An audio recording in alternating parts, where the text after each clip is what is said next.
every day there is a new tariff. There was zero tariffs on toys before this. And now it's 145%. And to be honest with you, I blame a guy named Peter Navarro. My nickname for him is an economic terrorist. He's no different than the Islamic regime in Iran that says death to America. He wrote a book called Death to China 20 years ago. He has zero experience in manufacturing. He calls Elon Musk an assembler. Yeah, that didn't go over well with Elon, I know. Right. Just for people who don't know, Peter Navarro is the president's trade advisor. He has been very much a hawk. He should be fired. The CEO of the biggest toy maker is tired of the bullshit, but that Fox Business anchor saw her life flash in front of her eyes when he called Peter Navarro an economic terrorist, even though it's true. I know President Trump is loyal. I appreciate his loyalty to Peter Navarro, who went to jail because of his fundamental beliefs. But respectfully, President Trump should be loyal to the American people, especially the children. He would say he is. Hold on. He would say he is being loyal to the American people, and that we have seen so many different plants and factories go by the wayside over the past several decades, and that's why he wants to bring that back here. I'm going to show you this toy. This is made in America. It's the #1 swing set, Little Tykes. Little Tykes swing set. However, what Peter Navarro doesn't understand is that this toy that's made in USA, this rope, you see this rope here, I don't know if you can see it, is imported from Mexico. These little screws are imported from China. The paint is imported from Taiwan. You cannot make any product in America all over here. It's impossible. This has been since the Mongol times, 1200s. Not one country can make everything. Look at this brass doll. You see this hair? This is not made in China. This hair is made in Japan. You see this clothing? They are not made in China. The fabric is from Bangladesh and India. And I can go on and on. Why taxing the children? Why are you bothering with the children? With 258 days left to Christmas, there was zero tariff on toys during Mr. Trump's first administration. Leave them kids alone. Okay, let me jump. It reminds me of that song by Pink Floyd. Okay. Leave those kids alone. The reason this rich guy and head of this huge toy company is comparing Navarro to people that say death to America and talks about his stint in prison is because Peter Navarro is an idiot who's had a bigger idiot than Donald Trump eager to listen to him. Has what's unfolded here fundamentally altered for the worse the foundation of our global financial system? Look, just in a joking matter, I think CNBC is going to sue CNN for intruding on their financial analysis and all of that. And what I just heard in terms of the market analysis, I mean, like, that's to me is pure spin. You had the highest rise in stock market history yesterday. Of course, there's going to be a little pullback. The question is, what spin are you going to put on it back? It's just a normal retracement after a big day. It's no big deal. We've got a 10% global tariff in place, and we're taking in about probably $4 billion a day. Well, we were losing $4 billion. We're taking in about $2 or $3 billion now. So that's all to the good. We're clawing back some of that dangerous trade deficit. And we've set a 90-day negotiation in motion where at least 90 countries now want to come in and see us. And what they're going to do is literally offer us collectively hundreds and hundreds of billions of dollars of opportunity to bring manufacturing here, to sell energy there, and do all sorts of things to balance our trade. We are in a beautiful place. Everything they say is aspirational, with no hint of how all their declarations will come true.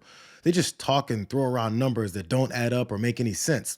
And now that some rich guys are fed up with losing a few $1 million that they know will also lead to people being unable to buy their products, Trump made a move to dump Navarro to the bench while Scott Bessent is now at the helm with what Politico called Wall Street punching bag Howard Lutnick, recast into the role of bad cop. The media says you're in the doghouse with Trump. Is that true? Or is that fake news? That's fake news, Jesse. And I would say this about this team that I'm working with. It's radically different from the first term when we had a lot of people fighting and had disparate voices. And every time the boss wanted to do something, there were people wanting to hold him back.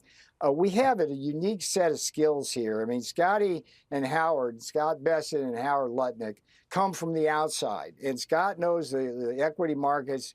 Howard Lutnick is a great deal maker, knows the bond markets. Jameson Greer has 30 years of experience cutting trade deals. And then we have Kevin Hassett, who's he's a dual threat because he does trade and the tax policy. It's unbelievable. And I can't be more honored to be there, even if some people think I'm in the doghouse. That's officially fake news. All right. Well, but throw me a bone, Jesse. There you go. After hearing that answer where he filibustered and named off the entire Trump cabinet to avoid talking about how he's been sidelined, it's pretty clear that he was sidelined. It's one way to avoid talking about the devastation and incompetence. The other way is to bring up one of their favorite boogeyman arguments. Folks in the media keep trying to stir people up, panic people, when yesterday we had the perfect result from the kind of negotiation Donald Trump does. Now, the bond market, I don't know what you're upset about the bond market. We have yields coming down, which is great news. I'm trying to figure out what's the problem. We've set in motion this beautiful negotiation schedule. We're going to have India, Australia, Great Britain, the EU, Japan, South Korea. They're all coming in. They've all been cheating us, and we're all going to get good deals from them to help the American people. We should be cheering. Dumbass Peter Navarro is trying to figure out what's the problem. But if he listened to people, including Trump voters that were blinded by all the bluster and bigotry they pitched, he'd find out that the problem is that no one outside of his billionaire bubble can afford Trump's trade war. Did you ever think when you voted for President Trump that things were going to cost you more and you were going to lose money? I never thought I was going to lose this much money, this fast. Jim is a Republican who voted for Donald Trump 3 times. How do you feel about your vote for Donald Trump now? Well, I feel like perhaps I should have considered some other options. We just bought our year's supply of bottles from Taiwan and our year's supply of corks from Portugal about 3 weeks ago. So that would have been, another $5,000 or $6,000 out of my pocket. Which is partly why he's repairing instead of replacing this 40-year-old forklift. The cost of equipment has just gone through the roof to buy anything like that because it just would be cost prohibitive. He's also holding off on improvements around the farm. Well, we're not going to hire any more people, that's for sure. It's more than just the tariffs. For the past 2 years, Jim has been selling honey to the federal government, which then provides it to schools and food banks. But after Donald Trump took office, the USDA cut those programs suddenly as part of the federal government's effort to streamline spending. For a lot of other local farmers around here, it was a major source of reliable revenue. For me, it's going to cost me around $150,000 a year. $150,000? Yeah, roughly 50% of my revenue. That's a huge hit. That's a massive hit. So that honey farmer, Trump supporter, gets corks from Portugal and bottles from Taiwan, while 50% of his revenue depends on money from the USDA because he sells his product to the federal government, who just pulled the chair out from under him in the name of Doge. I have my suspicions, but I wish CNN would have asked him what was he voting for when he supported Trump. Here's another story that Peter Navarro and them are ignoring while they ask, what's the problem? Tell us how these tariffs are affecting you now that there is a pause, but there's still a 145% cumulative tariff on China. For a small business like mine, launching in Whole Foods nationwide is like the highest of highs. It's a make or break opportunity. And to have just weeks later this news around tariffs and immediately hearing from suppliers about how this is going to impact our prices, it goes from a make to a break for a business like mine. So it's been quite a tumultuous month. And even with the 90-day pause, the reciprocal tariffs are paused, but for a small business, it's one thing for big businesses, the big businesses that were mentioned, Apple and the others, that they're complaining. If they're complaining, it's 100 times worse for small businesses. We can't fly in 6 plane loads of iPhones to beat the tariffs. Ultimately, China is not the only place to make glass bottles or to buy glass bottles. but I don't have the widespread capabilities in the supply chain to immediately move my procurement of those products to a different place. Big businesses might have that. Big businesses have the resources and access to capital to wait it out, to wait for American manufacturing to come back. But a small business like mine will be out of business before the end of the year if things continue on this path.